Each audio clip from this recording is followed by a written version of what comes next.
بسم اللہ الرحمن الرحیم وَكَذَلِكَ زَيَّنَ لِكَثِيرٍ مِّنَ الْمُشْرِكِينَ قَتْلَ أَوْلَادِهِمْ شُرَكَاؤُهُمْ لِيُرْدُوهُمْ وَلِيَلْبِسُوا عَلَيْهِمْ دِينَهُمْ وَلَوْ شَاءَ اللَّهُ مَا فَعَلُوهُ فَذَرْهُمْ وَمَا يَفْتَرُونَ۔ اور اسی طریقے سے خوشنما بنا دیا بہت سے مشرکین کے لیے ان کے ان شریکوں نے جو شیاطین تھے، جو جنات یا انسانوں میں گھسے ہوئے برے عقائد پھیلانے والے لوگ، انہوں نے اس لیول تک ان میں بگاڑ پیدا کر دیا تھا کہ وہ اولاد کے قتل کو جائز سمجھتے تھے، بچیوں کو قتل کر دیتے تھے تاکہ وہ ہلاک کر دیں انہیں اور ان پہ ان کا دین مشتبہ کر دیں، یعنی جو وہ شرکا جو انہوں نے ٹھہرائے ہوئے تھے۔ اور اگر اللہ تعالیٰ چاہتا تو کبھی ایسا نہ کرتے، تو ان کو ان کے حال پر چھوڑ دو، اور جو یہ جھوٹ باندھتے ہیں نا ان کو ان کے جھوٹ کے اوپر آپ چھوڑ دیجئے۔ اب یہ بڑی اہم بات ہے کہ اگر اللہ چاہتا تو وہ ایسا نہ کرتے، تو اس کا کیا یہ مطلب ہے کہ اللہ کے چاہنے پہ وہ یہ کر رہے ہیں؟ نہیں، بلکہ اگر اللہ زبردستی کرنا چاہتا تو جس طرح فرشتوں کو اللہ نے ہدایت دی ہے انہیں بھی ہدایت دے دیتا، وہ کبھی گمراہ نہ ہوتے۔ یہ معنی ہے اس کا، یعنی کسی کو یہ ٹینشن نہ ہو جائے کہ اللہ تعالیٰ اگر ان کی غلطیاں بیان کر رہا ہے تو کوئی اللہ تعالیٰ کی کوئی خدائی نعوذ باللہ سٹیک پہ لگ گئی ہے۔ نہیں، ایسا نہیں ہے، بلکہ اللہ تبارک و تعالیٰ یہ بتا رہا ہے کہ اگر ہم نے ہدایت زبردستی دینی ہوتی نا، انسان کی چوائس پہ نہ چھوڑی ہوتی، تو ساری ہدایت پہ ہوتے اور یہ اس قسم کا شرک نہ کرتے۔ لیکن دنیا امتحان گاہ ہے، اللہ نے جنت بھی بنائی ہے، جہنم بھی بنائی ہے، تو یہ آزمائش میں سے ہی نکلنا ہے۔ وَقَالُوا هَذِهِ أَنْعَامٌ وَحَرْثٌ حِجْرٌ لَا يَطْعَمُهَا إِلَّا مَن نَّشَاءُ بِزَعْمِهِمْ وَأَنْعَامٌ حُرِّمَتْ ظُهُورُهَا وَأَنْعَامٌ لَا يَذْكُرُونَ اسْمَ اللَّهِ عَلَيْهَا افْتِرَاءً عَلَيْهِ سَيَجْزِيهِمْ بِمَا كَانُوا يَفْتَرُونَ۔ اور وہ کہتے تھے یہ مویشی اور کھیتی ہم نے روک لی ہے، خاص کس کام کے لیے؟ اس میں سے کوئی نہیں کھا سکتا سوائے اس کے کہ جس کے لیے ہم چاہیں گے، جو انہوں نے اپنے گمان میں شریعت بنائی ہوئی تھی کہ یہ ہماری بیویاں کھا سکتی ہیں، یہ صرف مرد کھائیں گے، اس میں مرد بھی شریک ہو سکتے ہیں اور عورتیں بھی شریک، وہ آگے آ رہے ہیں۔ اور بعض مویشی ایسے کہ حرام کر دی ہیں ان کی پوچھتے انہوں نے اپنے اوپر، یعنی وہ کہتے تھے یہ وہ مویشی ہیں جن کے اوپر کوئی سواری نہیں کر سکتا، یعنی وہ جو ٹوٹا پھوٹا حج کرتے تھے نا، اور حج کے لیے جو سواری لے کے جاتے تھے نا، وہ کہتے تھے اب یہ اللہ کی سواری ہے، اس پہ کوئی سوار نہیں ہوگا۔ نبی علیہ السلام نے یہ مشرکانہ رسم بھی توڑی، بخاری مسلم میں حدیث ہے، اس طرح ہی لوگ لے کے جا رہے تھے، اونٹ کے اوپر سوار نہیں تھے، تو نبی علیہ السلام فرمایا کہ ان پہ سوار، انہوں نے کہا یہ تو ہم اللہ کی راہ کا جانور ہے، تو آپ نے فرمایا اللہ کے بندو سوار ہو، اللہ نے سواری کے لیے اسے بنایا۔ اب یہ نہیں ہے کہ اب یہ اللہ کے نام پہ قربان ہونا ہے تو ہم اس سے وہ والا نفع نہیں اٹھا سکتے۔ تو انہوں نے اس کے اوپر بیٹھنا حرام کر لیا تھا، اور بعض مویشی ایسے تھے کہ ان پر وہ اللہ کا نام ذکر نہیں کرتے تھے ذبح کے وقت، اور محض جھوٹ باندھتے تھے اللہ کے اوپر کہ یہ اللہ نے حکم دیا ہے کہ ان کے ذبح کے وقت اللہ کا نام لینے کی ضرورت نہیں ہے، خود سے شریعت بنائی ہوئی تھی۔ ان قریب انہیں بدلہ ملے گا جو انہوں نے یہ جھوٹ باندھا ہے اللہ کے اوپر۔ وَقَالُوا مَا فِي بُطُونِ هَذِهِ الْأَنْعَامِ خَالِصَةٌ لِذُكُورِنَا وَمُحَرَّمٌ عَلَى أَزْوَاجِنَا وَإِن يَكُن مَيْتَةً فَهُمْ فِيهِ شُرَكَاءُ سَيَجْزِيهِمْ وَصْفَهُمْ إِنَّهُ حَكِيمٌ عَلِيمٌ۔ اور یہ بھی وہ کہتے تھے کہ یہ جو مویشی ہے نا، ان کے پیٹ کے اندر جو کچھ ہے یہ صرف مردوں کے لیے ہے، اور ہماری بیویوں کے اوپر حرام ہے. یعنی اگر کوئی جانور ہے, اس کو ذبح کیا, اس کے پیٹ سے اگر بچہ نکل آیا اور زندہ حالت میں تھا وہ, اس کو بھی ظاہر ہے پھر ذبح ہی کرنا ہوگا. پالنا چاہتے ہیں تو پال لیں. تو وہ کہتے تھے یہ والا جو بچہ ہے نا, یہ صرف ہمارے مرد کھا سکتے ہیں, عورتوں کے لیے حرام ہے. اور اگر وہ بچہ جو ہے اس جانور کے پیٹ سے جو پیدا ہوا ہے وہ مردار پیدا ہوا ہے, اس میں زندگی کی کوئی رمق نہیں تھی, اندر ہی مردہ ہو چکا تھا, تو پھر ہماری بیویاں بھی اس میں سے کھا سکتی ہیں. ہے کڈے سیانے نے مردار کھوانا ہے بیویاں نو, اور زندہ ذبح کر کے خود. ان قریب اللہ انہیں بدلہ دے گا اس کا, جو کچھ انہوں نے بیان کیا, جو کچھ انہوں نے اللہ کی طرف جھوٹی شریعت منسوب کی. اللہ حکمت والا ہے, علم والا ہے.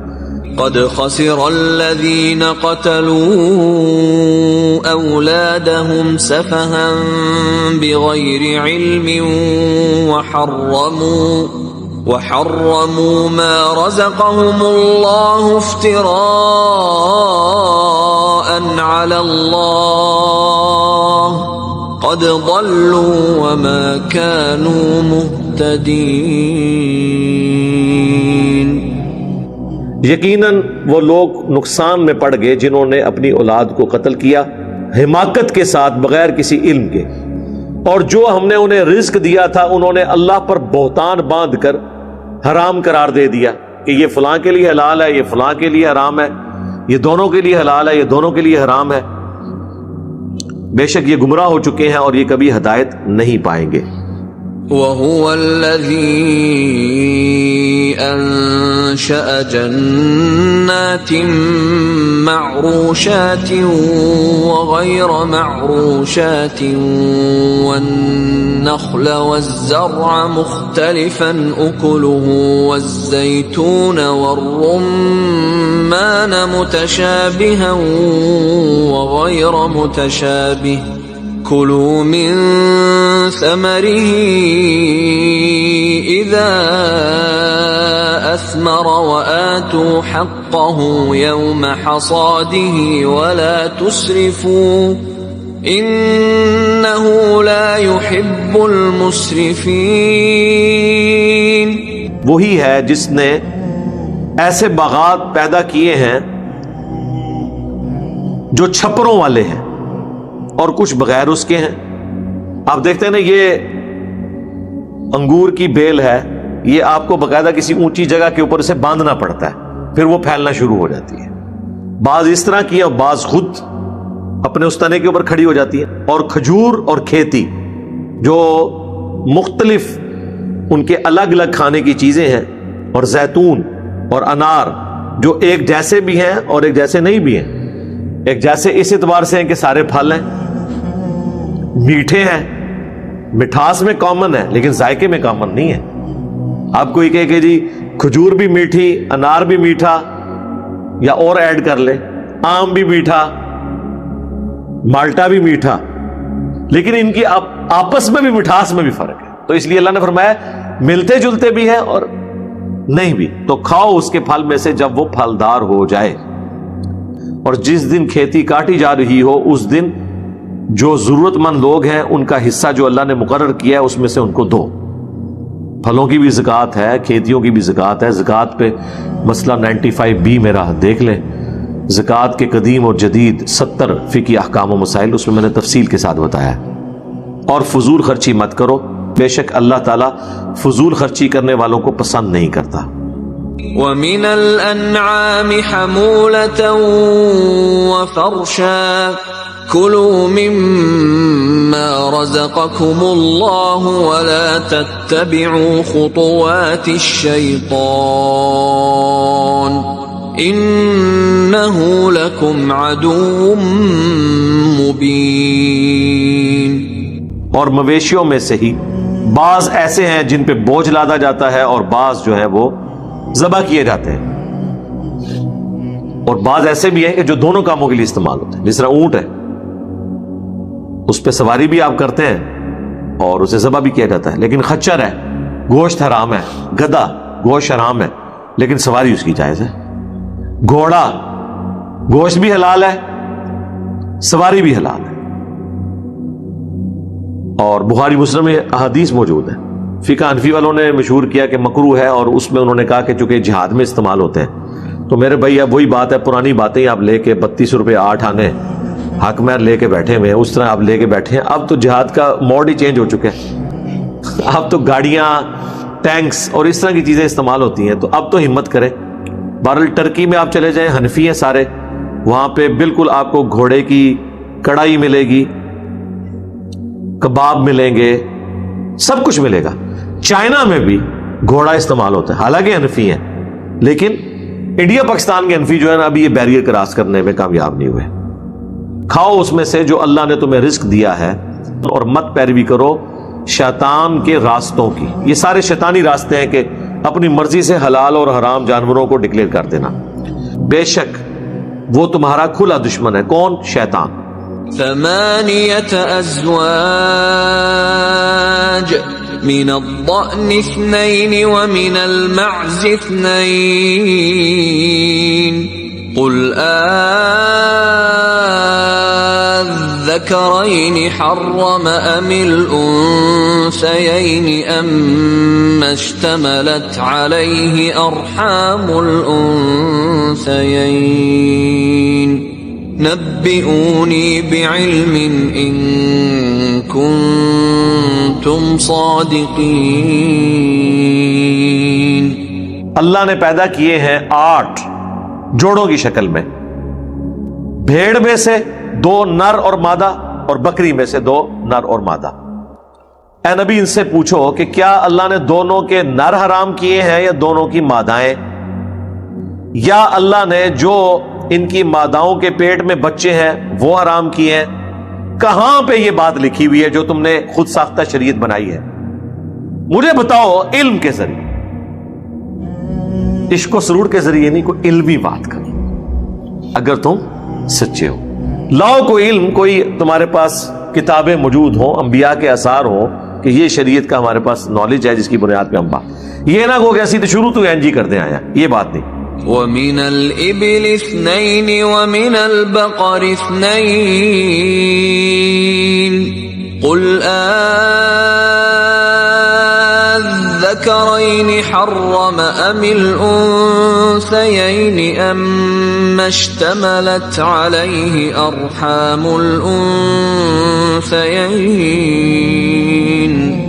أَمْ كُنْتُمْ شُهَدَاءَ إِذْ وَصَّاكُمُ اللَّهُ بِهَذَا فَمَنْ أَظْلَمُ مِمَّنِ افْتَرَى عَلَى اللَّهِ كَذِبًا لِيُضِلَّ النَّاسَ بِغَيْرِ عِلْمٍ إِنَّ اللَّهَ لَا يَهْدِي الْقَوْمَ الظَّالِمِينَ. اور اونٹ میں سے بھی نر اور مادہ، اور گائے میں سے بھی نر اور مادہ 2، یہ 8 پورے ہو گئے. اے نبی تم فرماؤ کیا دونوں نر حرام کیے اللہ نے یا دونوں مادہ، یا اللہ تعالیٰ نے ان کے اندر جو کچھ ان کے رحم میں موجود ہے، جو بچے، ان میں سے کوئی چیز اللہ نے حرام کی ہو؟ کیا تم اس وقت وہاں موجود تھے جب اللہ تعالیٰ نے اس قسم کی کوئی وصیت کی؟ اللہ تعالیٰ جب یہ شریعت کے احکامات کسی پیغمبر پہ نازل فرما رہا تھا جو تم نے خود سے منسوب کیے کہ تم اس پہ گواہ ہے ہو، تو اس سے بڑھ کر ظالم کون ہو سکتا ہے جو اللہ تعالیٰ کے اوپر جھوٹ باندھ دے تاکہ لوگوں کو گمراہ کر دے بغیر علم کے. بے شک اللہ تعالیٰ ہدایت نہیں دیتا ظالموں کو. قل لا اجد فيما اوحي الي محرما على طاعم يطعمه الا ان يكون ميتة او دما مسفوحا او لحم خنزير فانه رجس او فسقا اهل لغير الله به فمن اضطر غير باغ ولا عاد فإن ربك غفور رحيم. اے نبی تم فرماؤ میں تو کسی چیز کو حرام نہیں پاتا جو مجھے وحی کے ذریعے بتائی گئی ہے اس کھانے میں سے جو کہ کھایا جاتا ہے، کوئی حرام چیز نہیں ہے سوائے کہ مردار ہو، حلال جانور بھی مردار، یا رگوں کا بہتا ہوا خون، یا پھر خنزیر کا گوشت، یہ جو ہے رڈس ہے، نجس چیز ہے، یا پھر یہ نافرمانی کا کام ہے کہ ذبح کے وقت حلال چیز پہ بھی اللہ کے سوا کسی اور ہستی کا نام لیا جائے یا اللہ کا نام نہ لیا جائے۔ یہ 4 چیزیں ہیں جو حرام ہیں، لیکن اس میں بھی ایکسیپشن ہے۔ اگر کوئی اضطراری کیفیت ہو جائے، کوئی مجبور ہو جائے اس حال میں کہ نہ تو وہ حد سے تجاوز کرنے والا ہو، نہ نافرمانی کرنے والا، اور نہ حد سے گزرنے والا، تو بے شک تیرا رب بخشنے والا مہربان ہے۔ وعلى الذين هادوا حرمنا كل ذي ظفر ومن البقر والغنم حرمنا عليهم شحومهما إلا ما حملت ظهورهما أو الحوايا أو ما اختلط بعظم ذلك جزيناهم ببغيهم وإنا لصادقون۔ اور جو یہودی تھے ان پر ہم نے ہر طرح کا وہ جانور حرام کر دیا تھا جس کے ناخن ہیں۔ ناخنوں والے جانور ہمارے بھی حرام ہیں، لیکن کچھ حرام ہیں کچھ حلال ہیں۔ اب جیسے مرغی ہے، اس کے بھی ناخن ہوتے ہیں، آپ کو پتہ ہے، مرغے کے بھی، لیکن یہ حلال ہے۔ لیکن جو 4 پائے ہیں، زمین پہ پھرنے والے جانور، وہ صحیح مسلم میں حدیث ہے کہ وہ سب کے سب حرام ہیں جو گوشت خور ہیں، جن کی آنکھ کی سیدھ میں یہ نوکدار دانت ہوتے ہیں، کتا، ریچھ، شیر، یہ سب کے سب۔ اور اسی طریقے سے اڑنے والے پرندوں میں جو گوشت خور ہیں، عقاب، چیل، کوا، کوا بھی حرام ہے، ٹھیک ہے۔ اور اسی طریقے سے باز، وہ بھی شکار کرنے والا ہے، وہ سب کے سب۔ اور جو جانور تھے نا حلال جانور بھی، جن میں گائے اور بکری، ہم نے حرام کر دی تھی ان پر ان کی چربی۔ گوشت کھا سکتے ہیں، چربی نہیں کھا سکتے۔ ہاں، اب ساری چربی حرام نہیں تھی، جس سے بچنا مشکل ہے وہ والی چربی نہیں، جو الگ سے جو ایکسٹرا چربی نکلتی ہے وہ حرام تھی۔ جس طرح خون بھی حرام ہے، لیکن جو خون ہڈیوں کے گودے کے اندر ہے وہ حلال ہے، جو گوشت کی بوٹی کے اندر ہوتا ہے ہڈی اور گوشت کے جوڑ میں، وہ حلال ہے۔ اسی لیے آیا تھا بہتا ہوا لہو، جو ہے رگوں سے، رگوں کا جو خون ہے وہ حرام ہے۔ تو یہاں پہ بھی آ رہا ہے کہ جو چربی پوری نکلتی ہے وہ تو حرام ہے، جو علیحدہ ہو سکتی ہے، سوائے اس کے کہ جو ان کی پیٹھ پہ لگی ہے، یا ان کی آنتوں کے ساتھ ہے، یا ان کی ہڈی کے ساتھ جڑی ہوئی ہے، وہ حلال تھی۔ باقی جو ایکسٹرا چربی ہے وہ حرام۔ یہ ہم نے سزا دی تھی ان کی سرکشی کے سبب، لیکن ہماری امت میں یہ اب ساری چیزیں حلال ہیں۔ اللہ تعالیٰ نے وہ ان سے پھر پابندی اٹھا لی، جو سورۃ الاعراف میں ہے نا کہ یہ نبی جو ہیں ان پہ جو بوجھ تھے نا وہ بھی اتارتے ہیں، اور کئی چیزیں جو حرام ہوئی ہوئی تھیں وہ حلال کرتے ہیں۔ اور بے شک ہم سچ کہہ رہے ہیں، ضرور ہم سچ کہہ رہے ہیں۔ صدق اللہ العظیم، بے شک اللہ نے سچ فرمایا۔ فَإِن كَذَّبُوكَ فَقُل رَّبُّكُمْ ذُو رَحْمَةٍ وَاسِعَةٍ وَلَا يُرَدُّ بَأْسُهُ عَنِ الْقَوْمِ الْمُجْرِمِينَ۔ اور اگر یہ جھٹلا دیں اے نبی آپ کو، تو اے نبی آپ فرما دیں کہ بے شک تمہارا رب رحمت والا ہے، کشادگی والا ہے، اور نہیں ٹالا جا سکتا اس عذاب کو اس قوم سے جو جرم کرنے پر اڑی ہوئی ہو۔ یعنی آپ کا کام صرف پہنچانا ہے، ہٹ درمی کی وجہ سے نہیں مان رہے، اللہ تعالیٰ ان کو پوچھنے والا ہے۔ سيقول الذين أشركوا لو شاء الله ما أشركنا ولا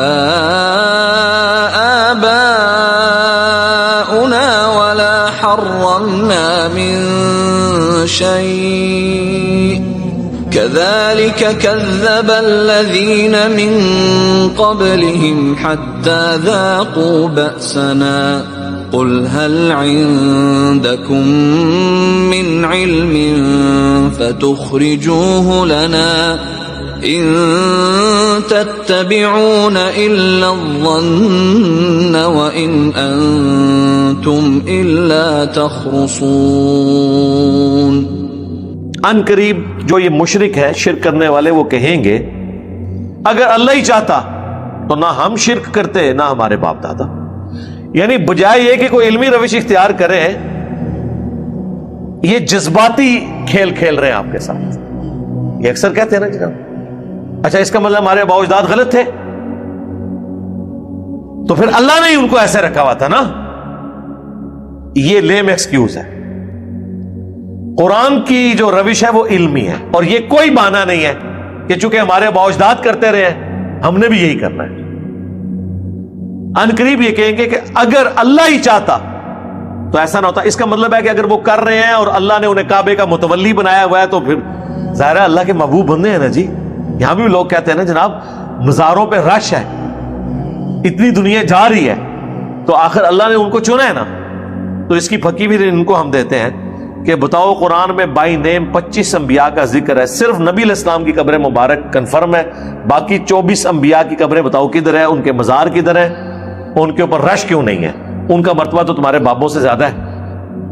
ہمارے نزدیک تو بابے تو شاہی کوئی نہیں نا انبیاء کے مقابلے پہ، اپنے مقابلے کی بات نہیں کر رہے. تو اگر رش ہی دلیل ہے تو ادھر کیوں نہیں ہے؟ تو وہی لیم ایکسکیوزز. اگر اللہ ہی چاہتا تو نہ ہم شرک کرتے نہ ہمارے آباء و اجداد، اور نہ ہم کو اس طرح کی چیزیں حرام قرار دیتے. اسی طریقے سے ان سے پہلے لوگ جو گزر چکے ہیں، اگلے لوگ، انہوں نے بھی حق بات کو جھٹلانے کے لیے یہی بہانہ بنایا ہوا تھا. اور اس میں ایڈ کروں گا، اور اسی طریقے سے قیامت تک جتنے لوگ حق جھٹلائیں گے وہ یہی بہانہ کریں گے، کیونکہ یونیورسل ٹروتھ ہے. یہ بہانے وہی چل رہے ہیں. انبیاء کی وحی کے مقابلے پہ کیا ہے کہ ہم نے اپنے آباء و اجداد کو اس پہ پایا. تو آج کیا لوگ کیا کر رہے ہیں؟ وہی. یہی وجہ ہے کہ الہامی کتابیں کبھی پرانی نہیں ہوتی، کیونکہ انسان تو وہی ہے نا. انسان کے بھاگنے کے راستے وہی ہیں، انسان کے بہانے وہی ہیں، انسان کے سوچنے سمجھنے کی صلاحیتیں وہی ہیں، انسان کے رشتے وہی ہیں. آج بھی انسان جو ہے ماں باپ کے ذریعے پیدا ہوتا ہے، اس کی اولاد ہوتی ہے. آج بھی انسان وہی کچھ کھاتا ہے جو پہلے کھاتا تھا. ٹھیک ہے، آسائشیں ضرور آئی ہیں. ان آسائشوں کی وجہ سے یہ نہیں ہو گیا کہ انسان نے کھانے پینے کے لیے کوئی اور چیز بنا لی ہے. یہ تو ہو گیا ہے کہ الیکٹرک تندور آ گئے ہیں، لیکن ان میں گندم کی روٹی لگ رہی ہے. کوئی ایسا مٹیریل نہیں بنا لیا کہ جو آپ اس کو کھانا شروع کرتے. ایسا تو نہیں ہو رہا. تو اللہ نے فرمایا ان سے پہلے لوگ بھی یہی بہانے کرتے تھے. پھر کیا ہوا؟ یہاں تک کہ انہوں نے ہمارے عذاب کا مزہ چکھ لیا. اے نبی ان سے فرماؤ کیا تمہارے پاس کوئی علم ہے تو نکالو ہمارے لیے اس میں سے کوئی چیز، کوئی قرآن حدیث نکال کے لاؤ، یا تم میرے گمان کی پیروی کر رہے ہو اور تم تو محض اٹکلیں مار رہے ہو، اندازے تخمینے لگا رہے ہو. جی اینج ہو گیا تو اونج کیوں نہیں ہو جاتا، اونج ہو گیا تو اینج کیوں نہیں ہو جاتا، اگر اے ہو گیا تو مطلب اے ہو گیا. یہ وہ تخمینے جی. شیطان اگر ہر بندے کو وسوسہ دلا سکتا ہے تو ولی کیوں نہیں ہر جگہ موجود ہو سکتا؟ ہائے ہائے ہائے صدقے. ٹھیک ہے، تو سرکار پھر رکو ذرا، صبر کرو، ہمیں یہ بتائیں یہ ولی جب مرتا ہے اس کے کپڑے کیوں اتارتے ہیں آپ؟ زندہ بندہ تو اپنے کپڑے نہیں اتارنے دیتا. یا زندوں کے بھی کپڑے اتارے آپ، ان کو نلائیں ایسے پائپ کے ذریعے اور کہیں دیکھو جی انجینئر صاحب تو ہم جھوٹا ثابت کرتے ہیں، اے دیکھو اسی زندہ بھی ولی نو آنے ہیں، اور اس کی مرضی کے بغیر ہم اس کے کپڑے جو ہے نا اتارتے ہیں. زندہ بندہ اپنے کپڑے اتارنے دیتا ہے؟ ان کے کپڑے اتارتے ہو، ان کو نہاتے ہو، دلاتے ہو، اس کے بعد ان کو قبر میں دفنا دیتے ہو. تو شیطان تو ابھی تک زندہ ہے، اسے تو موت ابھی نہیں آئی ہے. تو پھر بتاؤ جسے موت آ گئی وہ افضل ہوا یا جسے موت نہیں آئی وہ افضل ہوا؟ پھر وہ اس طرح ایکویشن کرو گے تو پھر یہی کوئے گا. حضرت آدم علیہ السلام کو فرشتوں نے سجدہ کیا، ہم اپنے پیغمبر کو کر نہیں سکتے. حالانکہ ہمارے پیغمبر آدم علیہ السلام سے افضل ہیں اور فرشتے ہم سے افضل تھے. ظاہر سے جبریل نے بھی سجدہ کیا، وہ فرشتوں کے پیغمبر ہیں. انسان اگر کسی فرشتے سے افضل ہو سکتا ہے تو وہ عام فرشتے سے، وہ بھی نیک انسان. لیکن کوئی دنیا کا انسان حضرت جبرائیل، میکائیل، اسرافیل اور ملک الموت جنہیں ہم اسرائیل کہتے ہیں، یہ انبیاء ہیں فرشتوں کے. انسانوں کے انبیاء تو ان سے افضل ہو سکتے ہیں، کوئی انسان، کوئی صحابی ان سے افضل نہیں ہو سکتا کیونکہ وہ پیغمبر ہیں. تو انہوں نے بھی آدم علیہ السلام کو سجدہ کیا. اگر ہم سے افضل ترین شخص رسول اللہ سے کم افضل شخص کو سجدہ کر سکتا ہے، اور ہمارا اور نبی کا تو ڈفرنس ہی بہت زیادہ ہے، ہمیں تو بدرجہ اولا سجدہ کرنا چاہیے، لیکن کوئی بھی نہیں مانے گا. اس کا مطلب ہے یہ جو آپ منطقیں لڑاتے ہیں نا، یہ بالکل جعلی بات ہے. اس طرح منطق بن ہی نہیں سکتی.